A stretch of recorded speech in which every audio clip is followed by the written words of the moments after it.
All right. Welcome to the live stream, guys. Yeah, we have Steve. Steve is in the house. Steve, how you doing? I'm doing good. All right. I'm doing all right, man. Just at work, so I'm going to be on mute quite a bit.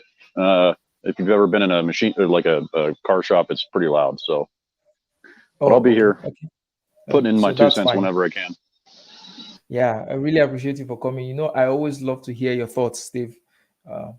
So today's I appreciate that, it's Charles. I true. really do. And I It's love, true. It's true. well, I love how, if we're going to sit here and pay compliments to each other, um, I really love the way that you really kind of challenge people and you keep people on track. Like if someone brings up a good point and people just kind of gloss over it, you're like, no, we need to go back and revisit this thing that this person said because it's applicable and nobody's answering it, And I think that's the mark of a really good host and interviewer.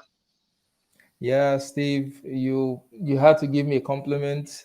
After I gave you a compliment, so before the end of this interview, I'm going to have to give you another compliment. Anyway, thank you for that. Yeah, So not a problem. today's topic, we're talking about Kyle Rittenhouse and the sort of celebrity status that he's attained following his acquittal in from the shootings he was involved in that killed, I think, two or three people. So now, my personal opinion as regards the verdict, I believe that the verdict was fair. I believe that the verdict was just. I believe that he should have been acquitted because I believe that people have a right to protect property even with force, and yes, with deadly force, because um, people's properties are their livelihoods. If someone's property gets burnt down in a riot, where are they going to start from? If you take a man's livelihood away, it's like you've taken a man's life away. So I do believe in that sense that it was a justified move for anybody to want to protect their property when they knew that their property was under threat. And also it's a justified move if someone is, making an attempt on you. It's a justified move for you to want to defend yourself. So in that regard, I'm wholly in support of the fact that he was acquitted of that incident. However, it struck me as very, very odd that immediately that verdict was given, that something else happened. It's He immediately got shut up by mostly conservative media as a sort of a hero. He's been giving interviews. He's been on Fox. He's been on Steven Crowder. He's been on a whole lot of channels. He's been given a lot of publicity. He's been given a lot of airtime. People call him to talk on certain things, and I thought it was strange. Not only strange, I thought it was morally wrong. I thought, what exactly is worth celebrating in this incident. I mean, people lost their lives, even if justifiably. But what exactly is worth celebrating? Why is Kyle being given this kind of celebrity status? Someone mentioned that, well, because of this incident, he may not be able to get a life, live a normal life, because he's going to be denied job opportunities, or he's going to be denied schooling and all that. But I think that's bullshit. I think that he's so young that he has his life ahead of him, that is not going to be a problem. Within a few years, within a few good years, everybody's going to forget about that incident, and he can go on to live a very, very normal life. So I don't see the need for this celebrity status that he's been given. I don't see the need why he should be interviewed. I think he should have just, gone back to his normal life. If he wanted to sue media houses for defamation and all that, he could quietly do all that. But granting interviews, going here and there, I thought that was really, really problematic. And I wanted to explore this with you, my audience. I think that maybe some of you might agree with me, you may disagree with me, but yeah, let's have a conversation about that. Do you think that it is okay for people to be profiting off, or for people to sort of make him an idol? It's strange. It's strange that conservatives would even do this in the first place. And I'm not saying they're the ones doing it, but it seems that they're the ones more predisposed to him. So it's strange. Steve, what do you think? Really quick, I have to say that regardless of the outcome of the verdict, the problem is the way in which we view these situations as proving us right. Right? That the conservative side said, see, we knew we were right. It was justified. He was defending himself. Blah blah blah blah blah. And then the critique stops. They're like, okay, so let's learn from this. What did he do wrong? You know what I mean? And it bothers me when people aren't self-critical, especially politically. It bothers me.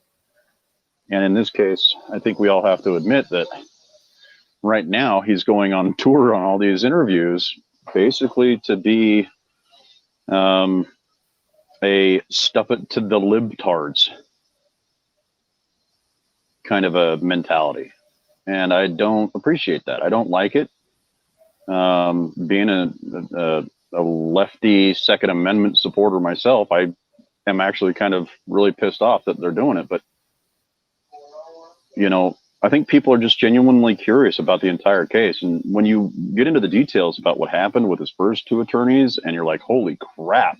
And he fired them. And then in the interview with Tucker Carlson, he actually said that he supported BLM and the protests. And it's like, okay, this is a lot more complex than we were led on to believe. And there were even some lies in the media that were saying that Jacob Blake was dead. No, he's still alive. There's some people that genuinely thought that he shot racialized black individuals. No, he didn't. It was just white guys, and so I don't know, it's a tough situation, but there's a whole lot wrong with it, including what we're discussing today. So did you think that it was necessary for him to be giving these media tours to sort of clear the air as regards what happened? I mean, if there are people No. who believe that he shot black people, do you think it was necessary? I don't think it's okay. To do this? I don't think it's okay to celebritize the death of two individuals and the injuring of another, even if it is self-defense. If you're going to do something, do it right and say, this is how it was, this is how it ended, and we're done with this.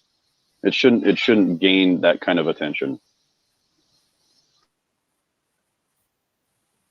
And I agree with you. I mean, that's exactly my sentiment. And there was something you said here that resonated with me, which is sort of the right using it as they're sticking it to the libtards. And I know Stanley has said this thing a couple of times before, that the right is too busy trying to own the left to be useful. And I think it's a critique that makes sense, because you don't have to be so reactionary. It's almost like it's petty. It's almost like it's childish. I mean, these are the superficial things that you want to use to stick to the other side. They are much more pressing issues. They're much more burning issues that the right could actually focus their time on and be more productive in getting out this result. But it just seems that everybody wants a show. I mean, It's as if it's a show where this side is going to bring up the showmanship, the other side is going to bring up their showmanship, and they're going to focus on the news that, or the narrative that paints them in the best light possible. Okay, Mark has come in. So, Mark, how are you doing? Good. How are you? I'm good. Welcome to the stream. Thank you. So, Yeah, so we were just talking about the whole media celebrity that Kyle Rittenhouse has suddenly become following his acquittal from the shootings, self-defense shootings. So, what do you think about that? well, I think most people who would complain about that probably have themselves to blame because for a long time they really tried to smear him and to slander him as a white supremacist. Without evidence, without basis. He was actually very a supporter of Black Lives Matter. He was actually very or certainly of the moral principle or of the idea of Black Lives Matter. Perhaps not the methods of the movement. The movement or the methods of the movement, but he was very sympathetic to it. And some people said that they were like pushing him into the arms of the right by slandering him and by vilifying him. So that he and now they are his only friends. So he might actually. I mean, I trust maybe he'll stick to his principles, but he might be affected by some of the rightist principles, which I'm not personally not against. I mean, I was I was a leftist, but now I'm not a rightist. But I will accept when someone's right, I'll accept that they're right. I will. I'm not someone who first asks, is this a rightist or a leftist opinion before I accept it. But anyway, so I think it's kind of like I don't fault Kyle Rittenhouse. He was so slandered and so smeared that if he has some positive celebrity, I don't begrudge him that. And I think that could be a corrective to the slandering and smearing of him. And I think many of those who. Do you think that this celebrity status that is this newfound celebrity status is necessary to counter that false narrative against him?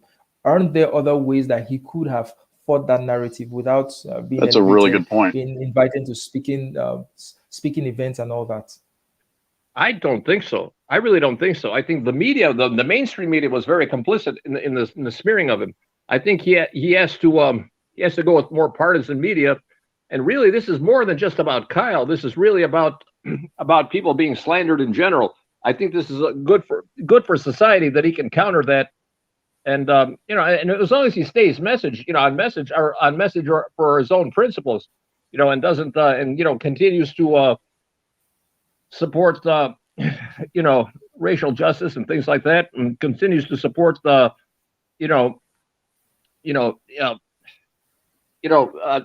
nonviolence other than perhaps self-defense, and that kind of. If he stays with his principles, I think that's a good thing. It's okay.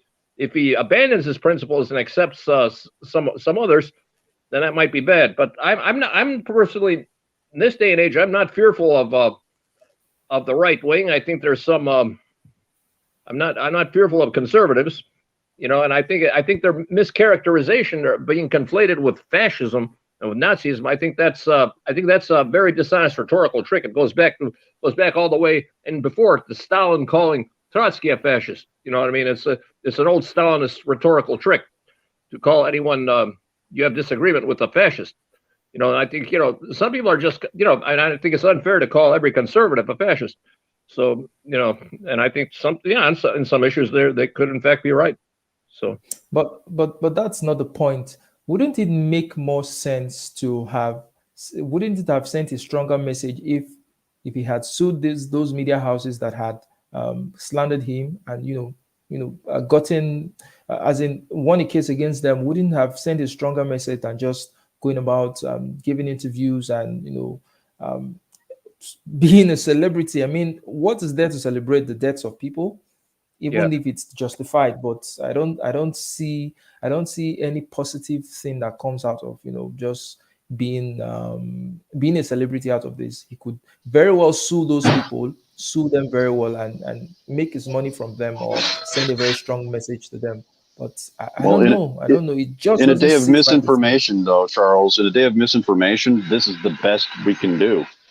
get it straight from the horse's mouth. You can't lie about it on an article. You can watch the video. The words are coming out of his mouth. And there's a certain amount of truth that we can't ignore to that. So I think it's actually important that we hear these things, but I don't know if we're hitting that point where we should be calling him a celebrity yet. But surely that's a good question to ask, because we don't want to create a celebrity out of someone, regardless of whether it was self-defense, murdered two people, to put it frankly. Well, I wouldn't call it murder if it was self-defense. I think that's a different category, I accept that criticism. Use whatever words you want there. Yeah, I mean, he's not a pacifist, that's for sure. I would say that for his lawsuits to succeed, and for his effect on society to prevail, to succeed, I think publicity is necessary. I think it has to be a publicity campaign with it. So, and I say I've also I've done a bunch of community organizing. I've gotten laws passed. I've helped to get laws passed. I've helped to get I participated in the movements and the campaigns to get laws passed and to get policies changed and things like that. And part of that is commonly a lawsuit. But what's necessary with the lawsuit is always a publicity campaign. So yeah, so I think he's doing the right thing, as long as he stays a good guy and doesn't become something bad, something evil or nasty. Maybe young people are susceptible to that. I'm sorry. You raised a very interesting point just now about the publicity being necessary for him to win any possible lawsuit. So are you trying to tell me that that the law is not objective, that the law is going to be swayed somewhat by publicity, by emotions around the cases and all that? If that's the case, how are we supposed to even trust the justice system if something as subjective as media campaign? Certainly someone with bigger funds can launch a campaign in the opposite direction. So it's not a failure on the judicial system, it's a failure on our ability to interpret it. Well, I would agree with Charles. I'm sorry, I would agree with Charles that it's a failure of our judicial system if it is in fact affected by publicity. But I would say that the effect on society is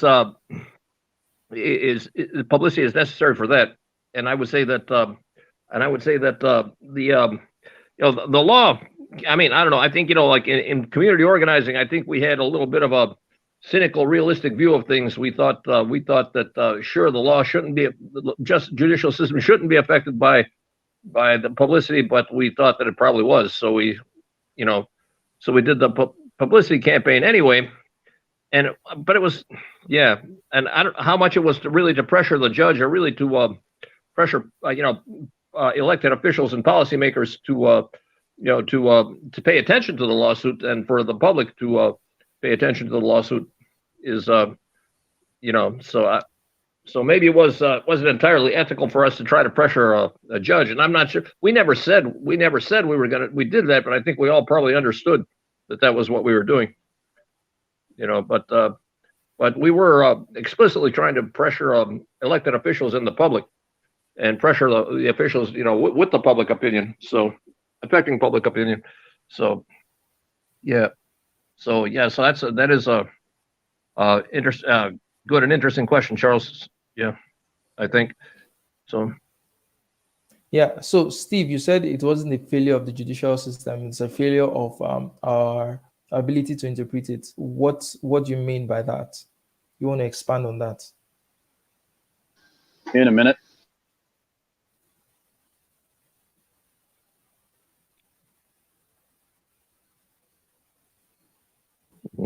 Give me just a minute. It's going to be loud. Okay, no problem. So like I said, I think it terrifies me that that the justice system would to any significant extent be affected by public opinion, by publicity, by media campaigns and all that. I mean, I want my law to be as objective as possible. I want it to, the visual representations of the law as being a woman holding a sword and and a scale with a blindfold. That is what I want.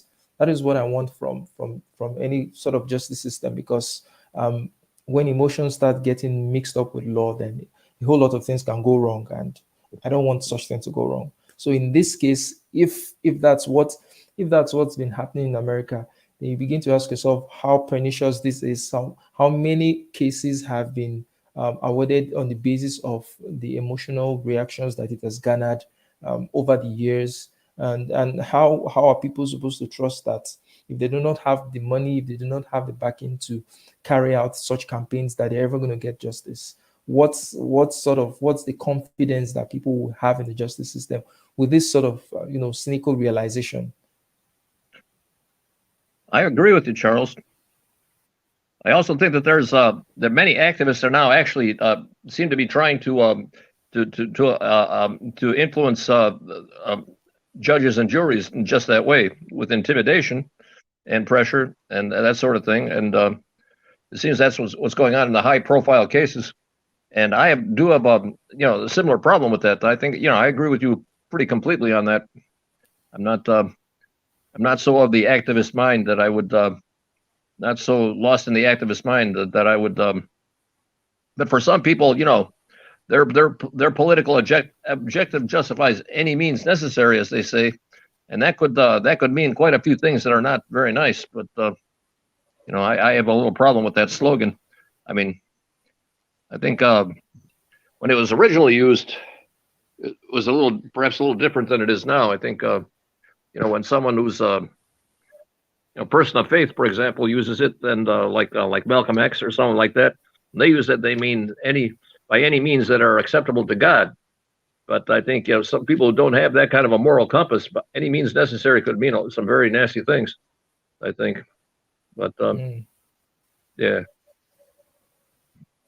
Sorry, I'm just very So location today. is this no, it's okay. So is this similar to the, what would you call them, those people that forgotten the term for this, where they influence politicians to get certain things passed, trying to find the word for it, lobbyists and lobby groups and all that. Is it a similar thing? Well, I wouldn't say, because I think influencing elected officials is different from influencing a judge or a jury with pressure. Well, they're all parts of the government, the judiciary, the legislative, and the executive. They all function as part of the government. So shouldn't it any sort of outside influence that is not objective, should it be acceptable at all? I would say no, and I would say pretty strongly and pretty emphatically no, because I think elected officials and judges have different functions, and to politicize a court is one thing. To politicize a politician is redundant, But but to politicize a court, that's injustice. And that's why the Supreme Court, for example, they're judges for life. They don't stand for election. They don't, and they don't, they don't, and they, excuse me. But it's important not to politicize a court, I think. But a politician is already politicized. A politician is supposed to, it's proper for politicians to bend to public pressure. To listen to what the public wants and to respond within the boundaries of the law and Constitution. But and then by respecting everyone's rights, not just and even the rights of unpopular minorities, which is really what is the purpose of the Constitution, is to protect the rights of unpopular minorities, and therefore the purpose of the courts, because historically in the United States, the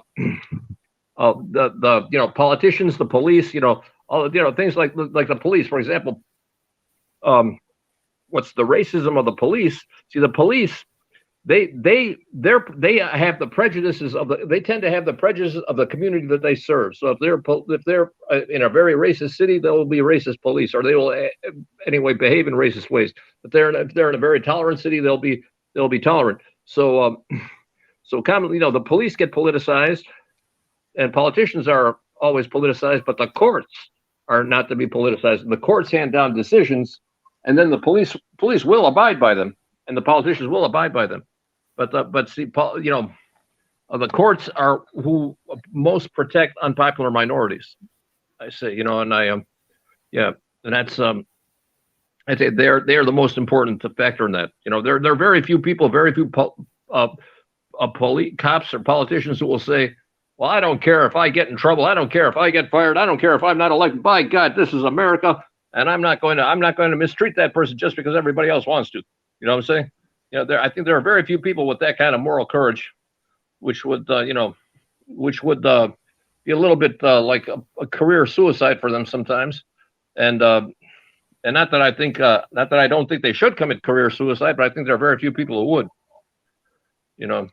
So I think so for example, like a homeless person, and I was personally homeless for a long time, and the police would, even though a homeless person is not breaking any laws, the police would come and say, these rich people here, they don't want to look at you, they don't like you, so you're going to have to leave, you're going to have to, your rights are not important, so that kind of thing, I mean, that's what I mean by politicization of the police, the police going with the more powerful, siding with the more powerful, or the politicians siding with the more powerful, So if that is the case, if the police sort of subjective in the way they carry their duties based on the general feeling of the place that the police, is it possible that when Black people claim that there is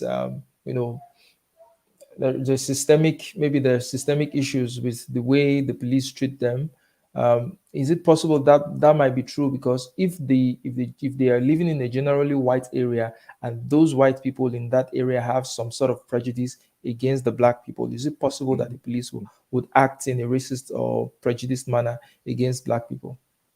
I would say it's very unlikely that they wouldn't. I would say this. I would say it's hard being a minority anywhere. It's rough being a minority anywhere.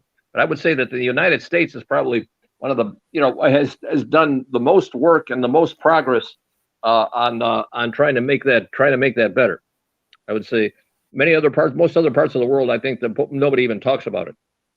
But I think United States, I think, is a leader because of its Constitution and because of Enlightenment principles. And people like Jeremy Bentham and John Stuart Mill, who talked against the tyranny of the majority and that kind of thing. They were like the John Stuart Mill, who was a British member of Parliament and the influential British member of Parliament. So the British and the actually probably the American and the British legal traditions, I think it made the most progress towards it. But I would say anywhere in the world, it's hard to be a minority. And prejudices and bigotries are everywhere.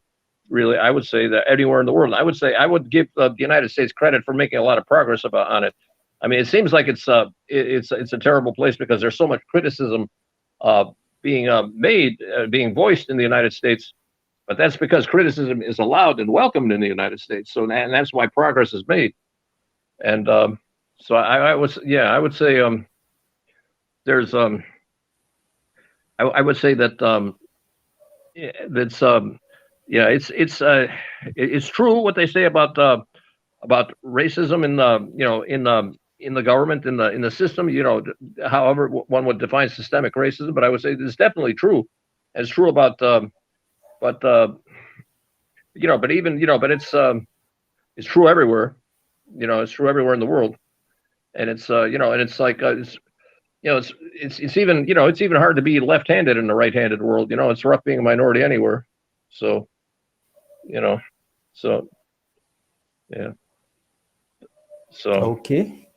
So basically, you're saying that that the claims that there are systemic issues is not totally unfounded, and that there might be some merit to it, but you're also saying that it is understandable on the basis that it's tough being in minority anywhere in the world, and such things are almost always naturally going to occur or going to happen. Is that what you're saying? Well, I'm something like that. I don't know if I'd use the word understandable, but I would say it's to be expected, and I would say that I would say, yeah, I would say, but like claims of systemic racism, a lot of them in the movements that are against anti-racist movements, a lot of the things that they bring up are from the are anachronistic. They're from the past. You know, they're not true anymore. And there's a resistance to acknowledging progress. And part of it is because it's actually become, many people have a lot invested in the movements themselves. You know, many people have I call it the non-for-profit industrial complex. I and some other people call it that, and that's because particularly like the justice organizations that have very high salaried staff. For example, the Southern Poverty Law Center. You know, they recently fired their longtime CEO for sexual harassment, but he was called a master fundraiser. And one of the things that he did was, because there was progress being made, because there was progress being made on these justice issues, he kept looking for smaller and smaller. He kept looking and trying to invent issues. And he started putting, they always had this list of hate groups and hate mongers, like people, they would put maybe Richard Spencer, some hate group, leaders and things like that. They put them on the list. Then they started running out of those. Now the Anti-Defamation League will say that there's only like 2,000 KKK members in the United States total. You know what I mean? It's a very there are very few genuine white supremacists left. So what they started to do, they started to put moderate conservatives on the list. They started to put Majid Nawaz. You know what I mean? I don't know if you're familiar with him. They put him on the list, and he sued them, and he got and they took him off the list. They put Tim Pool on the list. They put all these moderate Crowder on the list. What? They put Steven Crowder on the list. Yeah. They put Steven Crowder on the list. Yeah.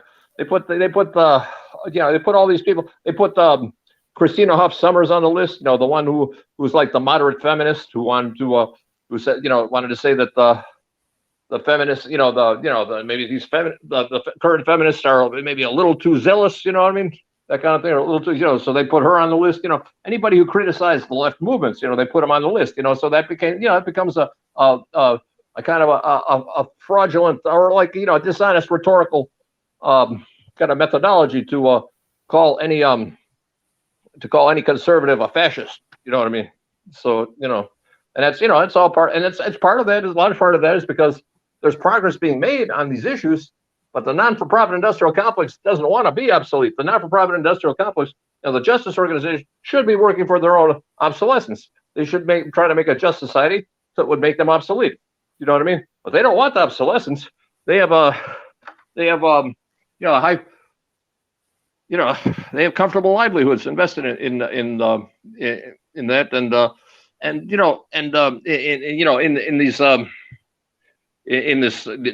in their campaigning. And so they they don't, they look for ever smaller reasons for people to feel offended, for people to feel, people to feel victimized, for people to feel oppressed. They keep trying to invent reasons for it, when actually, and then it makes a society of psychological invalids, because they're constantly fearful, constantly feeling victimized, constantly feeling, instead of perhaps, they'd be much better off just not without a victim complex, so I don't know, perhaps it'd be better for them. So are you familiar with the Roland Fryer study that showed that the police were much more likely to be, physical, rough on African Americans up until the point of actually shooting them, but that there was no difference between their killing white people or killing black people. That was almost at the same. They had just as much propensity to kill a white person as a black person, but they were much more physical with black people than they are with other races. Are you familiar with that study? I'm familiar with that study. Did he find that they were much more physical or just more physical? But I remember more. Yeah, I remember more physical. But other studies have found something very similar as far as the killing is concerned, and most of the the high profile, as Glenn Lowry likes to say, most of the high profile cases, when you hear about them, the activists, they always hype it to be something much more terrible than it is, and then when you look at it, you find that no, the shooting was justified, or it certainly wasn't like they characterized it.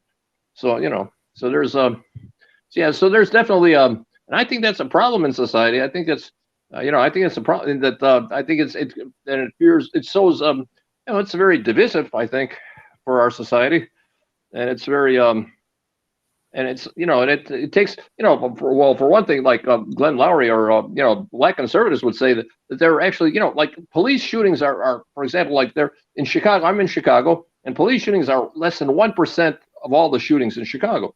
Now, some black conservatives would say that because they're hyping this non-existent problem, they're not looking at the real problem, what's really threatening black lives. So I don't know.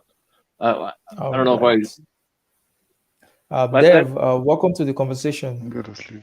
So we started out with Go to sleep. looking at we started out Yeah. with looking at Kyle Rittenhouse and sort of the publicity that he's been getting following his acquittal, and I felt it was wrong, even though I believe that the acquittal was justified. But I thought it was wrong that he would be given the platform to basically become a celebrity overnight. What do you think about that? I didn't see it, neither follow it up, but based on the discussion you guys are having, let me say what's up, everybody. How you doing? You're doing. We're good. Yeah, based on the discussion that you guys having, which is primarily centered around racism. That's what I've gathered so far. Now, we have to understand what is racism and what is being racist.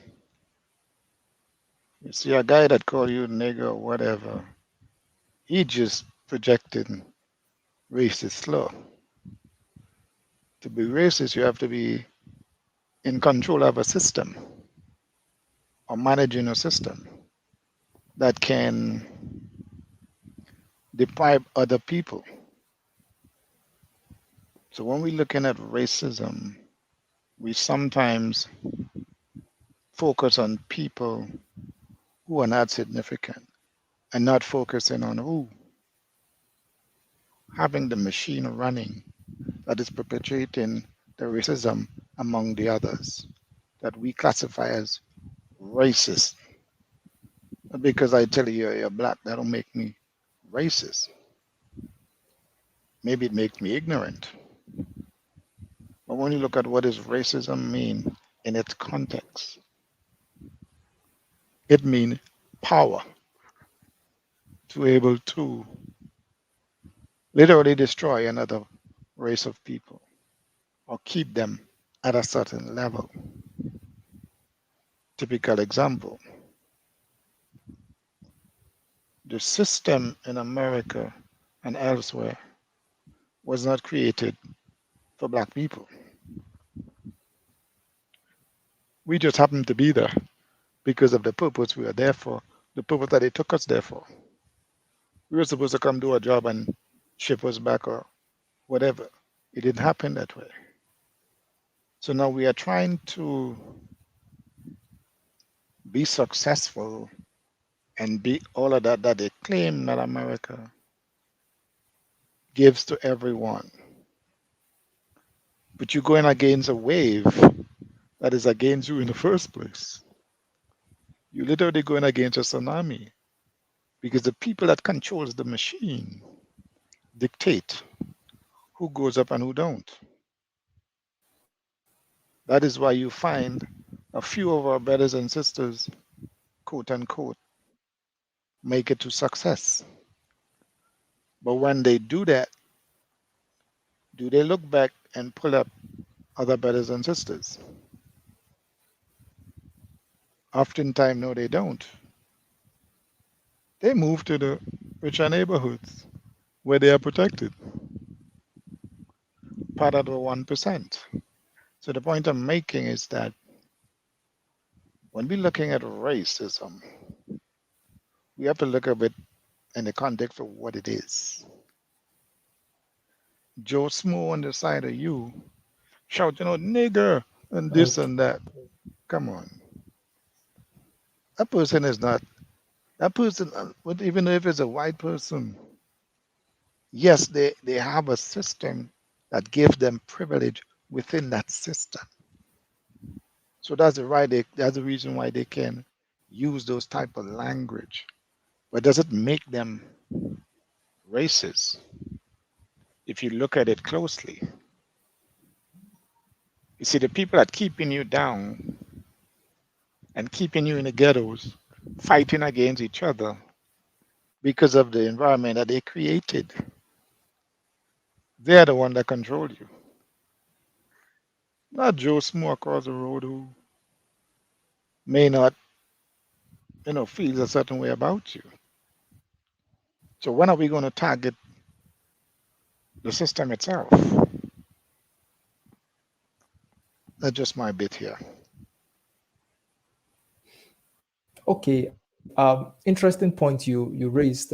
You raised an interesting point that someone could say the n a white person could say the n word to a black person, and you would even consider that as racist. That the person is just using a racial slur, and most likely the person is ignorant. But that the racism that you're most concerned with is the one that has the power to shape lives, or the power to discriminate, or the power to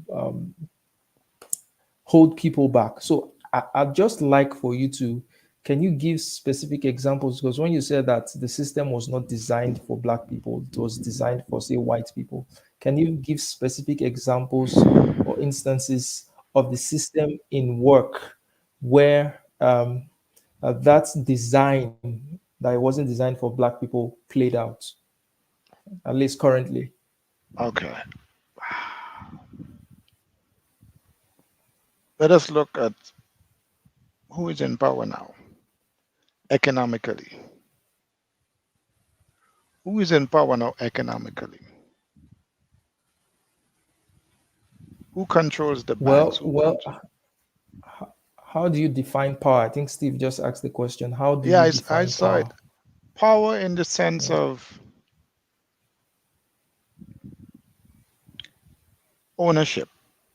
When I say ownership, I mean ownership of land, resources, etc., etc. That gives you power. Most of our people own nothing, so we can't bargain. Yeah, even in Africa, where we claim to have so much treasures, look at the continent. Is it supposed to be in that state? If we have so much treasure, so much wealth, is it supposed to be in that? Who is controlling those wealth? Who are the people that controlling those wealth? So when I talk from power, I'm talking power in the sense of ownership. What do we own? What we can say is ours. What we can go to the economic market and said, okay, I'm bringing this to the table. And based on what I'm bringing to the table, it gives me some leadway, some power to make negotiation where my people can be rewarded for it. Okay, but the fact that someone has power, is it inherently a bad thing if it is not used for, because you have to prove that the power that white people have been used to suppress black people, not just saying that white people have power, because if you have two distinct groups, certainly one group is going to have more power than the other. So just by having power, is that enough to classify such a group as racist? And if not, you have to show me how they've used that power in a sinister manner. Okay, let me give you a typical example. I'm from the Caribbean, yeah? And 50 years ago, someone in your complexion could not get a work in a bank. Yeah? Someone with your complexion will have to get cleaning the street, working in the land, etc., etc. So you understand? So you understand based on that, it shows you that who favors most. And it still happened today. It still happens Okay, today. I'm more interested. I'm more interested in how it is happening today because we can't change the past, but we can Yeah, do but something about the present. I'm coming to that part of it. I got to see. I got to show you then, so you can understand how it's still progressing today. Now, today, a lot of our children today in my country graduate with lots of subjects.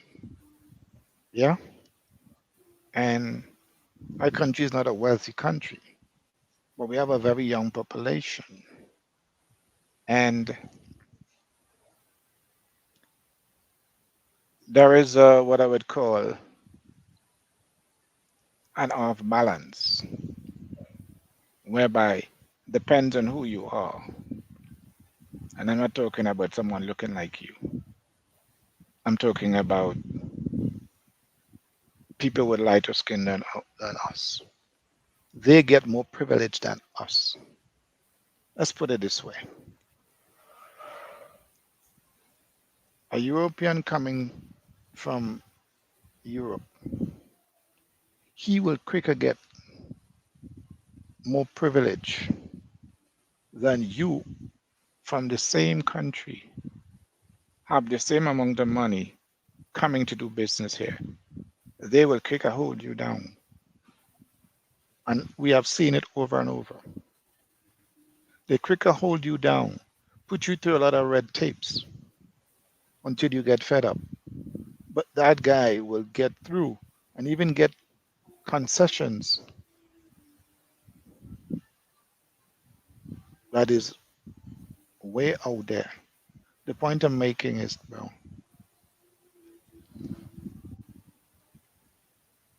we can't deny the fact that, and we are not saying it, and I'm not saying it to be that they're better than us. I'm just facing reality. I'm facing reality because I see it, I lived it every day. I go around and I deal with the youths, schools, etc., etc.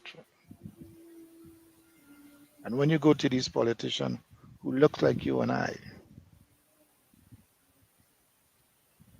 and bring these children concerned to them, okay, yeah, we will get back to you. And they never did. But then you will see them on TV breaking ground with someone that don't look like them to open up some business or the other. The point I'm making, we don't value our people.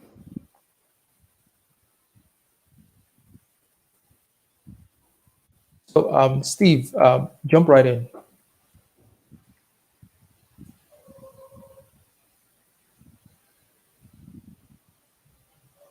Steve, are you there? Go ahead, Steve. Yeah.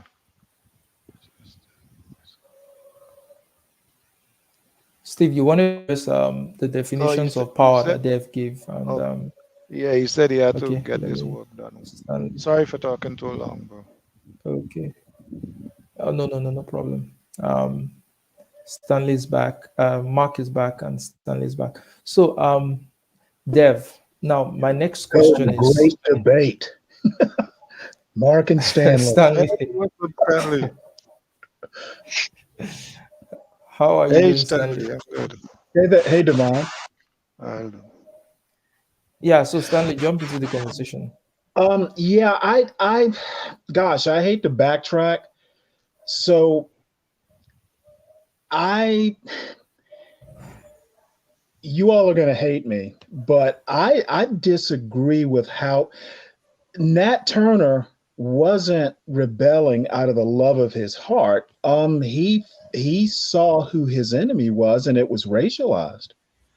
Um, he killed men, women, and children. That was certainly race, and certainly, I mean, you could debate that Matt Turner had his brain to organize a rebellion. Maybe that's power, but he certainly struck fear into a lot of Virginian hearts. So did Haiti. So, I mean, define power is basically what I'm saying, because I think that black people, I don't like the whole power thing in racism. I don't think that's I don't think you have to have power to be racist. And I know maybe it's a So we have non-academic approach, but uh, Nat Turner was racist because he knew who his enemy was, and it was specifically certain types of skin color. And I would. if I recall, there were probably a couple. Excuse my English. A French. couple Uncle Toms went with the white people too, but I disagree about the power part. In had in racism does not require economic power. It may be another type of power, but it's power. I would say that that's. I'm sorry. I'm eager Go to ahead, eager man. to say something. I would Okay. No, say I'm that done. I would just say that that's go ahead. Go ahead, that's Mark. one type of racism. Is the racism with power. I would say there are a few different kinds, few different types. So that's all I want to say. Okay. Um, so my question is Dev, because Charles Love, during my conversation with him, he said something. He said, "Okay, I agree with you. There is racism. Then what? What next? What do we do? How do we move from here? Because white people are still going to be existing, black people are still going to be existing, and we're still going to be existing within the same space. So where do we go Well, from here, and how do we do that?" I can answer that question. Where it pops up, don't tolerate it. Don't vote for it. Don't support it. You can eliminate it, but you don't have to empower it either. So I thoroughly disagree with that take on the whole thing. Of course, racism isn't going to necessarily disappear, but it doesn't have to be tolerated, especially True. when it's blatant. Dev, let me hear your Yeah. thoughts. I and you want my thought for what solution? Yes, how do we move from here? Don't vote for racists. That's one. But me is we. You see, we value in ourselves. Yeah, because to me, being a racist simply means just loving your own kind, and you can, and that racism don't. I don't see a problem with that if you loving your own kind. So I'm looking at the solution of we valuing ourselves, we supporting ourselves, we building ourselves because we are the one that in the ditch. So we have to support each other, climb out of that ditch, pull each other up so we can all, well, not all be, but most of us be on a level playing field. Because when I look at it and you look around the world, our people are really struggling and we can't deny that. So my thing is just we building each other. We build each other. We uplift each other. As I was saying, I was in a talk chat yesterday, spending in with our people, circulating the money around our people. Stop giving it to others. because they don't bring it back in the community and build a community. They take it out and build their own palace wherever it is. So that's how I see it. Mhm. Okay, but this solution you just gave now it's a very self-reflective solution. It's looking inwards, and it doesn't even require the Yeah, participation of the white man. So why invoke him in the first place if we could simply do this? Because much of the discourse I see is sort of trying to either shame white people into being better or just accuse them of racism and all that. If the solution lies within ourselves, why are we not focusing so much energy on just doing what we have to do rather than, making these accusations or making these yeah, but attacking they, and yeah, all but they that? put a label on us, so we have to recognize they put a Well, label on us. Go ahead. Charles makes a brilliant point. Um, it does lie within us. The problem is we are, and I'm specifically talking about the U.S. So that's my frame. You can Come on, do a Charles, lot. come back in. Sorry. You can do a lot. Looking inward, but sometimes the outside stuff happens, like an Ahmaud Arbery. And again, that's my most recent and painful example. The world happens, stuff happens, and even if you're looking within yourself, that doesn't mean you're not affected by externals. So sometimes All you right, actually have to react. Steve. So So I, jump I'm right gonna in. You wanted to say something before you kind of. Steve is typing a lot. Oh, okay, I don't. Oh I crap. think he's busy at work, so Yeah, that's it. So he'll come back in. yeah. So I think I like this message of focusing on ourselves and building from within, because truth be told is that, like Glenn would say, no one is coming to save you. You True. sort of have to, you can't go back to the people who caused the problem to solve the problem. If you are saying they caused this problem, then you cannot naturally or logically go to them for to solve the problems. So you have to do but something yourself. So Steve, but welcome back. Steve, Yeah. So I'm gonna sound weird, and I'm gonna be talking really fast because I got a lot of work to do today. But okay. I respectfully disagree with Dev's position that the people don't have power, because our nation was literally brought to its knees for 6 months during the BLM riots. The people spoke. The people have way more power than anybody ever perceives them to. But it takes something that coalesces them into a movement. And whether you agree with BLM or not is not the point. They did exert the power that the people naturally have against a very small minority of people. I mean, I January agree. 6th, there's a lot of places where the people, the lowly man, whatever, pick a color, will rise up against something that they don't agree with, and there's very little you can do to stop us. You know what I Nat mean? Turner. Nat Turner. That's why I say power is a perception in the mind of the holder. And I am doing a very poor job of acknowledging your feelings, Dev, and I apologize for that. I believe you have the best interest at heart too, and so do I. And I don't think that definition of power is helpful in this case. And I respect that, bro. Thank No you, sir. hard feelings taking. I respect that. But I'm looking at it from my perspective. So, respectfully, I respect that. What Yeah. Deb? Yeah, Mark.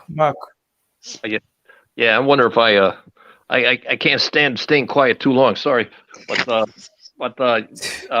yeah, but I think what Debs is saying sounds to me like Lenin's definition of nationalism. He said that there were Vladimir said like there were two kinds of Lenin was like the first Marxist who was anti-imperialist, and he said that the nationalism of a nation that's being oppressed, exploited, colonized, is good. It's good, and they need that nationalism to free themselves, to gain independence, and to and then to be free and sovereign. But then that nationalism could turn into a nationalistic chauvinism, which is not good. And then they might even oppress other people. They might even subjugate other people. So that's bad nationalism. There's good nationalism, and bad nationalism. So Absolutely. yeah. So I think So I agree with Dev and that, and I think I agree with Stanley and everybody else too. So but Oh, we're all agreeing today. What's happening? Why is everyone agreeing today? Well, Mark, I'm agreeing. Steve, I'm what did you agreeing. I don't pass know if around? everybody is.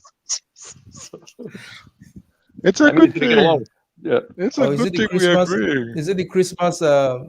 Is it the Christmas season? That's everybody is in a jolly good mood. It's good. So we'll have Yeah. Christmas every month. Well, I don't agree at all with Dev, but I think the Oh, important thing to take away from this is that, we can have this disagreement and still remain cool, calm, and Yeah, respectful most of definitely. each other's opinions. And I think that's really important. And I know I bring that up a lot, but I don't think people really realize how important that is. And if I talk to Dev a little bit more, I could learn a little bit more about how he feels, and he can learn a little bit more about how I feel. You know what I mean? Precisely. There's that's a positive sum game there. oh, Steve. Yeah, I agree with you too. It sounds Now, sappy, Stanley, but I don't agree. start in on me. Now let me throw a bomb. No, I'm just kidding. go ahead, I Stanley. actually, Dev, I love you like a brother. I think I'm not sure whether to agree with you because I don't particularly, but I just I just know that when and I'm black people specifically when we get pushed up against a wall and we know we're in the right, and today is my Nat Turner kick, I guess. We have the power, and we can turn it inward. We can plan. We can make things happen. My contention is that in 2021, I think Glenn Lowry and Shelby Steele, they're all right. Racism is not the speed bump it used to be, but I'm going to be honest with you. When we get, something that's just like, really, he said that? Why are we? And you know what? I'll just bring Biden up just to make sure that most people agree with this. And I'm sure I've said this before. Had Biden been running against any other person other than Donald Trump, he would have lost that election just by "you ain't black," because I wouldn't have voted for him. Yeah. Yeah. I mean, that's like, my goodness, did he really think that was funny? He should have just said, "All my friends who are black ain't black if they don't vote for me." Hmm.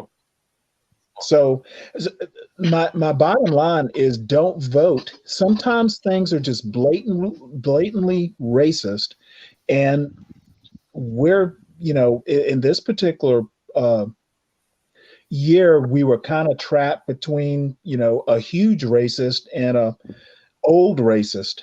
But you have to react. You have to do something. You cannot do, to me, not voting would have been looking inward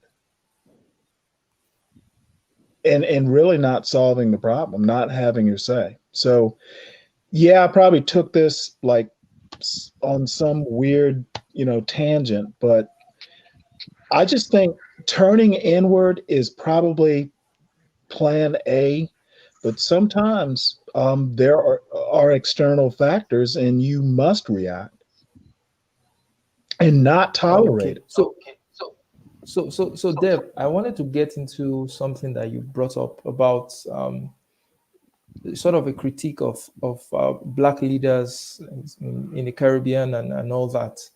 Why do It's you not a think critic, that it's a fact. black leaders is a fact? Okay, why do you Yeah. think they act that way? What is the driving force behind that pathological ways in which our leaders act? I wish I could give you the answer for it, but based on what I see from the outside, is that and the way they operate is that everything is outside. Yeah. And when I say that, what do I mean? Everything they got to go outside to get it. They are not developing the people to help themselves. In other words, you need a technician for something particular, you got to go outside and bring in somebody. So my observation is that they are controlled by the outside, by these treaties that they're But but signed with all these bodies out there. but this is making the argument that they have no agency, that they have given No, up they their don't. free will, that our No, they don't. leaders have given up their free will to outside forces. They do. Okay, look at it this way. My country, say we independent, yeah, but we still have the queen as the head of the country. She has the highest office, the governor Yeah, general. But we're independent. Australia. I think Australia. Which other country? New Zealand or the rest? They still have the Queen Okay. as the head Yeah, of but yeah, government. but Sorry. you don't understand. These countries are bigger than our country, and we depend on these countries. Yeah. So when you making But okay, comparison with this is going Australia, to this is going to sound like a whataboutism. What about countries in Africa, Nigeria, Ghana, and the others that the Queen is no longer the head of government? These countries have been independent for at least 50 to 60 years, but you still are they? find the same Are they? patterns of behavior with their As leaders as across I board, ask you, are they even really those that are here independent? and those in the Caribbean. So Are what's they really independent? Take a close look. at least politically? You said that. You ask yourself the question: are they really independent? If you're still seeing a trace of it, are they? You see, you can be Okay, new. if they're not, how do you prove they're not independent? Well, you just said that you're seeing trace of the same old thing, and it's supposed to be independent. So that speaks volume. That should be questionable. Why are we still promoting and pushing the same thing that we say we out of, or saying that we are not? So I think that the people need to hold them accountable. The people of this country need to hold those in power accountable. Why are you fooling us? And as Steve said, we have the power, but do we know we have it? And if we do we know how to use it to effect Hey, change, Jahan, benefit to us? you're in Grenada, right? Spice Island, yeah, Okay. yeah. But the thing is, I think the problem is in knowing how to use it. There Okay, I you can give go. some instances. I can give some instances from my country because there's usually this myth in my country that your votes don't count. So many Hey, people are sort of lukewarm towards voting and all that. But there have been two states in particular where the people's voice, when they said we do not want this person, they actually came out and they voted out the person mm, that they didn't want and they voted in the person they wanted. One of the states was the state I grew up in, although I no longer live there. But in mm, the election, the party in power thought that they could rig the elections because they were in the incumbents and all that. But mm, the people rose up and they voted massively and they voted for the candidate they wanted. And they had done this thing some 8 years back, there was a candidate who was very popular, and they sort of rigged him out of the election, but somehow the people stood by him, went to court, he won the mandate, and he became governor for 8 years. But the funny thing is that this man who was a populist, who was before he became governor, was the people's favorite. He wasn't any different from the previous governors before him. The people Okay. gave him the mandate. They fought for him. Okay. They fought for him. He got the mandate, Ah. but it wasn't any different than the Ah. party that just left. So are they voting for him because they like him, or are they voting for him because he can bring change to the He had state? he had the potential to bring he had the potential Oh, to bring that change that because don't work, bro. That don't potential don't work. It's either you can bring it or you cannot, because people life depend on it. Not because you are pretending. You got to show me some work, because people are depending on you changing or putting things in place to change their lifestyle, change their situation. You can't tell me that they have potential. Potential does not manifest. What's supposed to be done? I can say you're a good man, but if I have not seen your good works, am I just giving you a label? So I'm saying the same thing happened here. Beautiful. The same thing happened here. People vote based on emotions. They don't vote for policies and things that can change their Beautiful. environment. That's Same thing happened over political. here. That's political philosophy 101 for the people. The same thing happened is going to happen again next election in 2 years. Because this guy, there's a new guy now that is on the scene and everybody's rallying him up. But he has not done nothing politically wise. But everybody's rallying up because they're trying to get rid of the old prime minister that would be in there, Keith Mitchell, which he needs to go. But who are you gonna vote somebody because you're tired of him? Are you gonna vote somebody in that gonna really make a difference? And I can see that happening that's next that election. that's that def- that defines our current state in Nigeria right now because our previous president who was voted out in 2015 basically he was voted out because people thought that this new guy who was a military president in our Mm, past in 1980s, because they thought he would be tough on terrorism. He would be able to secure the country because of his military experience, and it's been a total disaster. I mean, he's basically ruining the country. He's ruining the country in every front. mm, If I can tell you for a fact that more people die in Nigeria than in wow, war-torn Syria, Yemen, and some other wow. places every day. You don't get to hear it in the news because No, I it's don't. become so Yeah. common in the northern part of the country. The bandits and terrorists just go into villages, they kill people, they don't kill in tens, 50 people, 60 people on the Wow. highways, they kidnap people. It's terrible. And this man has done nothing. He Wow. said he was going to defeat Boko Haram in 6 months. That was his claim. He was going to defeat the terrorists in 6 months. He was going to make the naira and the dollar equal in 1 year. He was going to create so many jobs. And oh my goodness, Come on, your guy to see the this red guy is a flag. mess. Come on, dog. He's a mess. Yes, yes, we can. But It's crazy. I don't know. I don't know how why are the options that are available to us? Why are they this terrible? I, as I said, bro, they may have good intention on the outside, yeah, but I don't know if it's something inside there. I don't know if the amount of money that passed through there that changed their thinking and they get greedy, because the same thing happened over here. They have good in because when they're not in power, they have all the right ideas. But the minute time they get into government, you have to before that.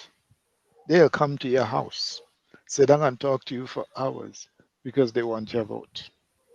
The minute time you get into office, they get into office, you got to schedule appointment, and that will take weeks just to have a conversation with them. You know what I'm saying? So I'm saying I don't know what is it inside that political arena that every one of them. Hey, I got a funny joke for you guys. Okay. Anybody want to play some hopscotch?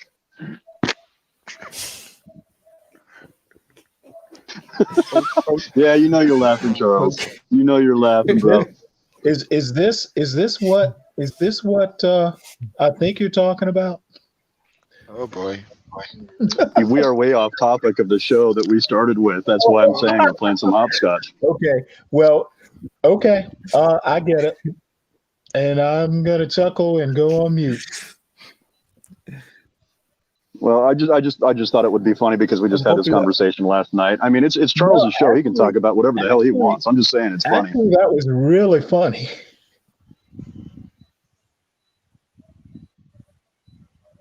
I don't get it. Unpopular, welcome. Hello, how's everyone doing? Hey, what's up, bro? Hey, what's up? Good, We're man. doing good. How's it going, Popular? It's going good. Yeah, Serious so on Steve, popular? there was a point you wanted to make before you stepped out the other time. I think I asked you, can I remember the question I asked you? I can't remember that question, but it had to do I with remember the my Kyle answer, case but I don't and remember all the that. question. Okay, so Yeah, just go so ahead. Maybe I'll remember the question. So, yeah. well, it has to deal with how we perceive the how the case went, and if we perceive that there was some kind of forced verdict or something like that. I don't remember, but my response was basically, some of the problem is how we perceive the problem, not how the problem actually is objectively. I was So going to I say think that. It's subjective. I think I kind of remember the question. The question Right. was you saying it wasn't the justice system that was a problem, it's how we interpret or how we interface with the justice system, something like that. Oh boy. Right. So, I think that, yeah, looking back at it now, it's gonna hopscotch us back to something else. But the problem that I see here is that the judicial system did what it was supposed to, whether it was right or not. It did what it was supposed to. It followed the rules. It went through the process, and the verdict came back. And there was a lot of evidence that was presented, and the prosecuting attorney was a dimwit, honestly. And if you had a competent prosecuting attorney in there, it might have actually gone a different way. I don't know, but this is the way that it went. And I just don't see how this case leads up to the argument of white supremacy. I just don't see it. Like, I mean, if someone can connect the dots for me, I'm fine with that, but we can have that conversation. But I'm just not seeing the worst white supremacist ever who never killed any racialized black people or anybody else. You know what I mean? Well, it's a tangential argument at best. I agree with you, Steve, that justice was what it was, and it was like a really. I mean, this was technical, and the verdict is right. However, I just see a larger problem, to use your hopscotch analogy. You know what? I just don't understand why the property owner thought it was okay to hire a 17-year-old medic who's never been in the military, as far as I know. Why was it okay to hire someone who wasn't a professional to protect your property? Someone who's bonded, someone who, is a professional. You hire Okay. some 17-year-old kid who isn't even from your city, that's a problem. And Stanley, on the, so on the Stanley, would it have been okay if Kyle had been a professional and everything still went yes, down the way it did? yes. And he had been, yeah, if he was a trained professional, you know what? I'd feel a whole lot better about it. I'm going to agree with Stanley on this. There was a plethora of things that went wrong before what happened, but I still Yeah, don't see that leading to white supremacy, though. you know what? I won't even pull the white card.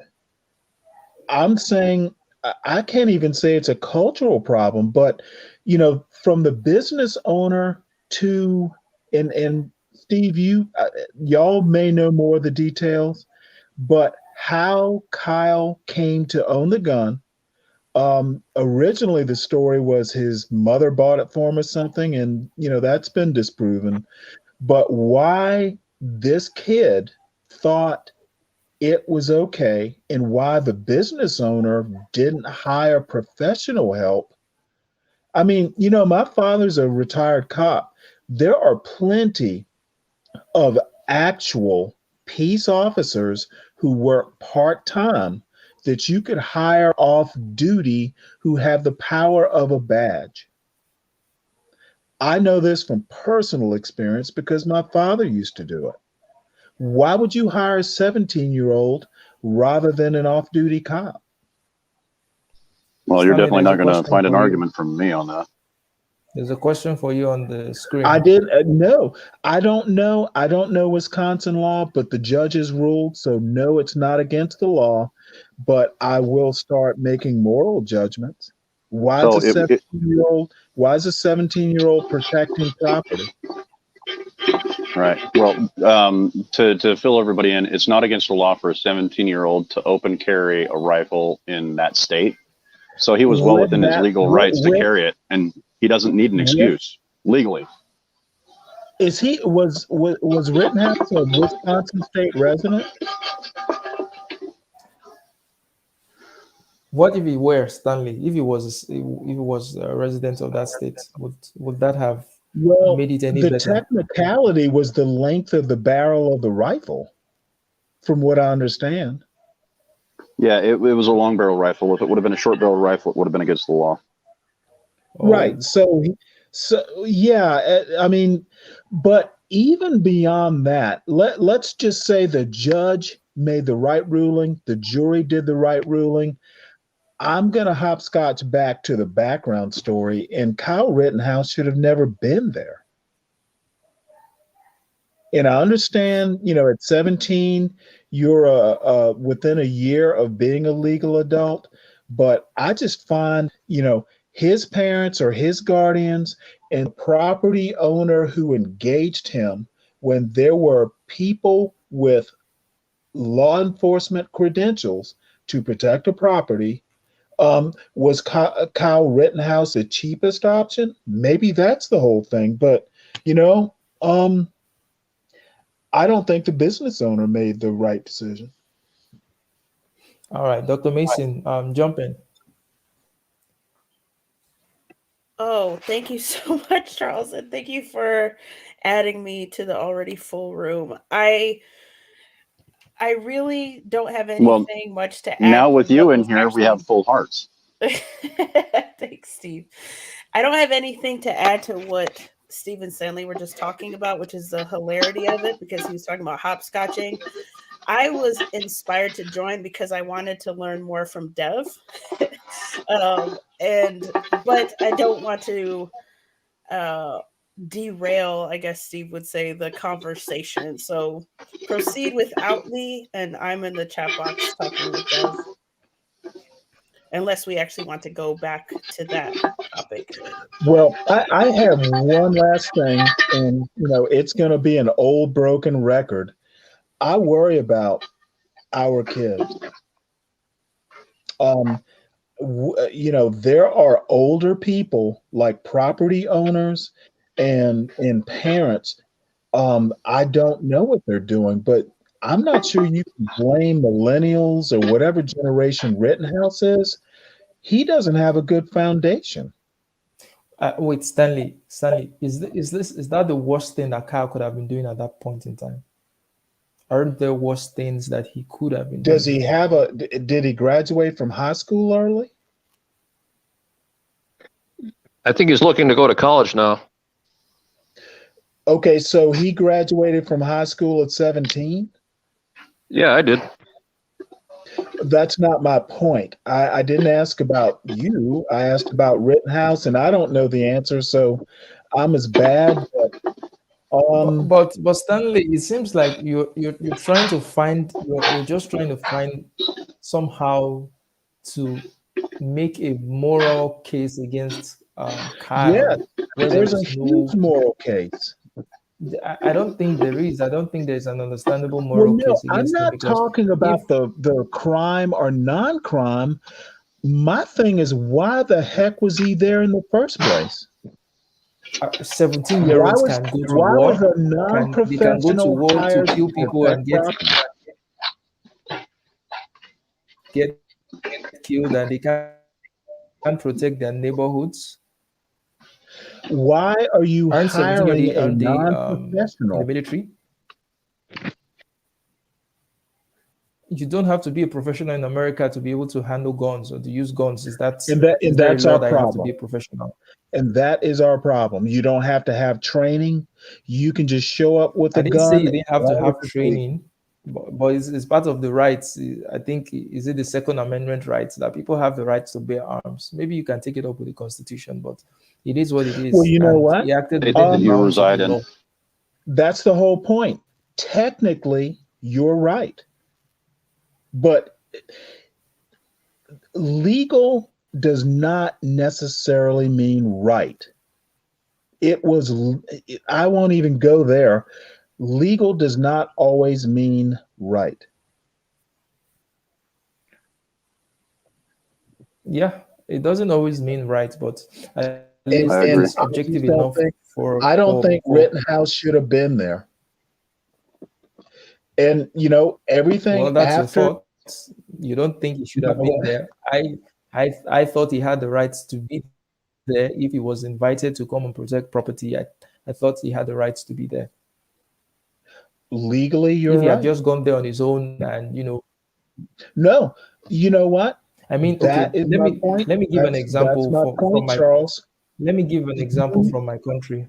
During the the letter, during the the letter after of the the law, the I's have been dotted, the T's have been crossed.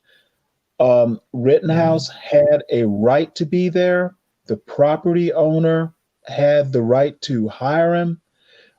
It was self-defense. I can't. Technically, everything is right, but yep, it wouldn't have been my 17-year-old. certainly not, but that's you. See, now And during that's the America, ends is my point. during We're not taking care of during our the kids. end SARS. Well, I don't know if we're not taking care of our kids. I think that he I don't know. I think he did That's a something Glenn Lowry responsible. point. That's a Glenn Lowry He did point. something that was not that was not any responsibility on the part of Kyle. That he felt at that point in his life that he was responsible enough to be able to protect the livelihood of a friend who called for his help, and he That's was trained why he reasonably was a enough to hold minor. the rifle. That's why there's But legal age. That's why there are parents. can 17-year-olds join the military, Stanley, Only with with their par- with their yeah. parents' permission. with their parents' permission?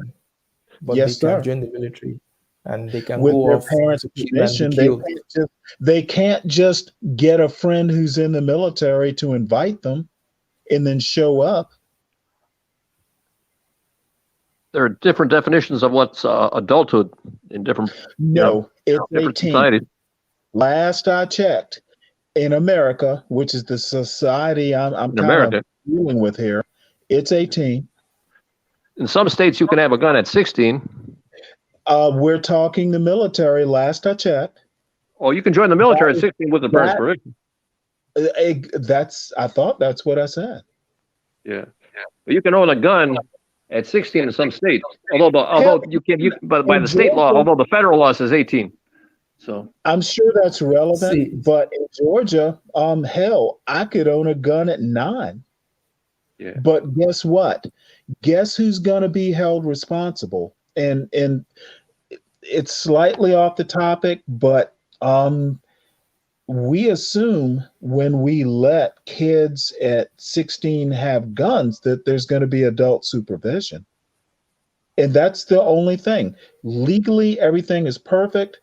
Dude is innocent. My only thing is, if this isn't an indicator of the breakdown of America, this dude is a leaf in a river. From how is it a breakdown? The laws, these laws didn't just get invented yesterday. I'm sure there've been 17-year-old kids that Well, have Charles, been the they have whole show participated in is such how. things in the Okay, past. well then, there's nothing wrong. This leaf on the river did what he did, got found innocent. Then he has celebrity now. That's okay too. Then, That's if the you really want to make that's the if point. you want No, to no, make no, a no, logical progression, no. That's the point I disagree with. The dude celebrity at status. What 17 exactly got did he do famous. that's He got famous, and he's doing. we It's can a make a moral natural case, we can make progression. a moral argument for that because right now it's out of the bounds of legality and all that. He's a free agent, and Being whatever we even famous. say doesn't matter. Whatever we say is just our opinions. It doesn't matter. It doesn't matter to the legality of what he's doing. But I just feel that in that sense that he shouldn't be elevated to this position. If he was 102, he was 90, I would still have the same opinions that he Well, shouldn't you be know given that what? platform. Welcome to America.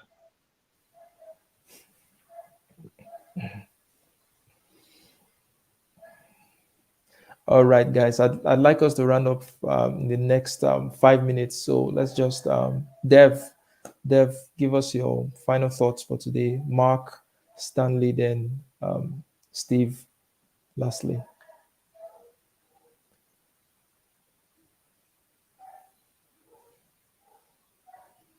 Is Dev still there?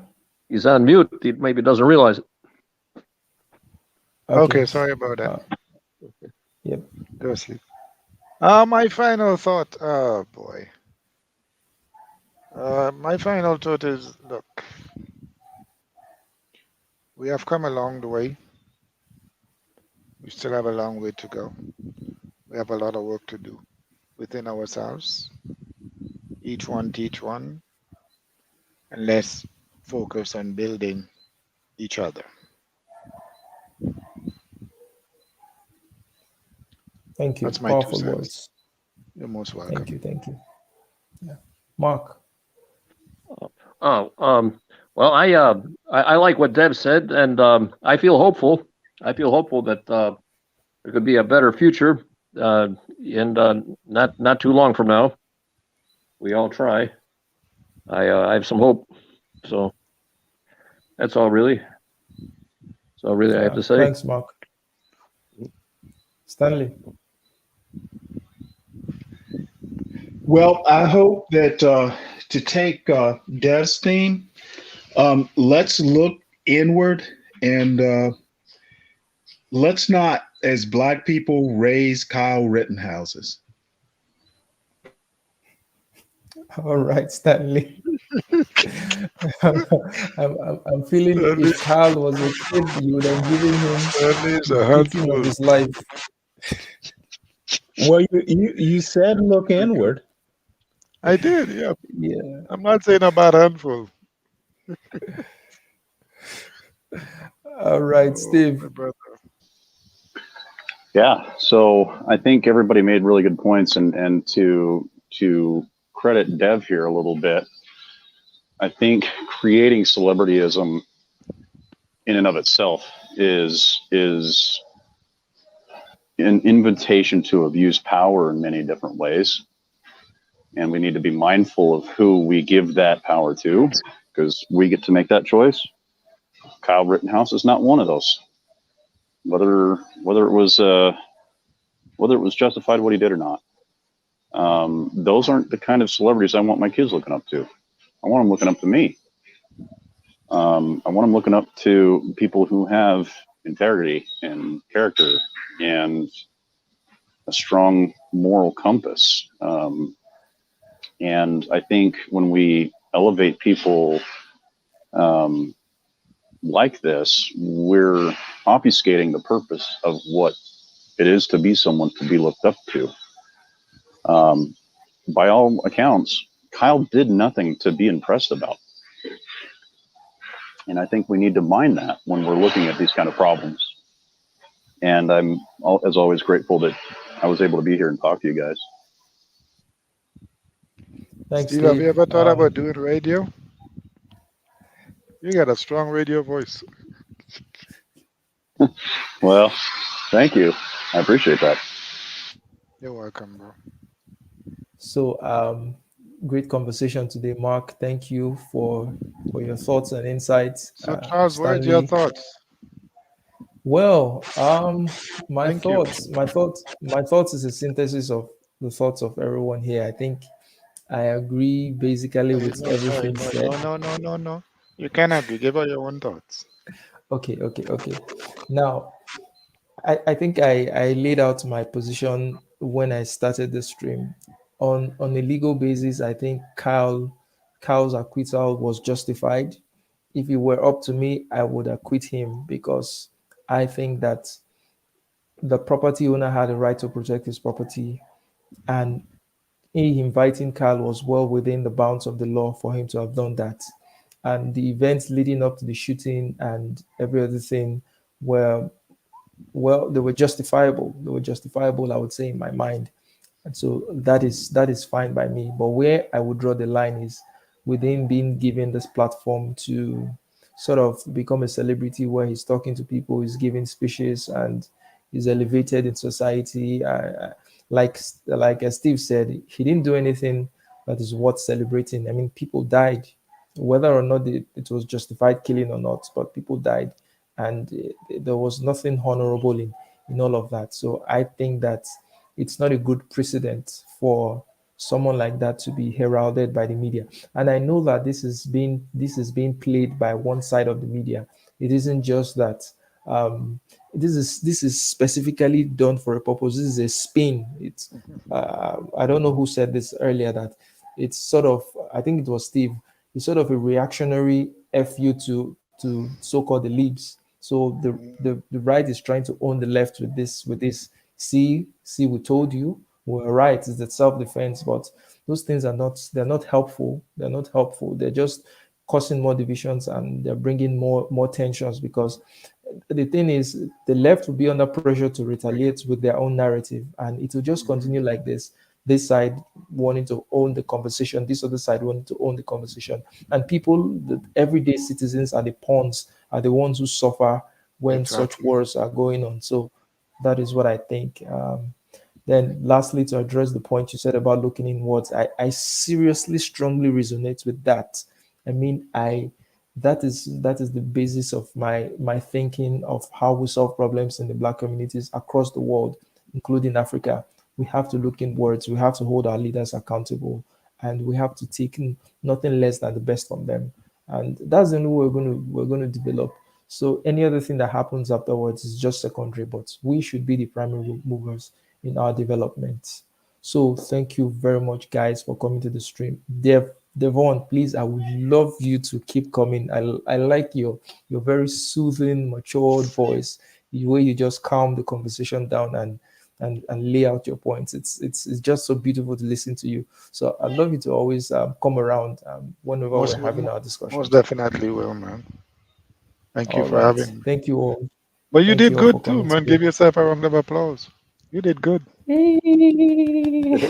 Oh, stop it Good. now. All right, bro. Take All care, right, man. guys. Thanks Good for night, having me. guys. Bye. Merry Christmas, Charles. Most quick. Yeah, Agree with bye. everybody. All right. Yeah.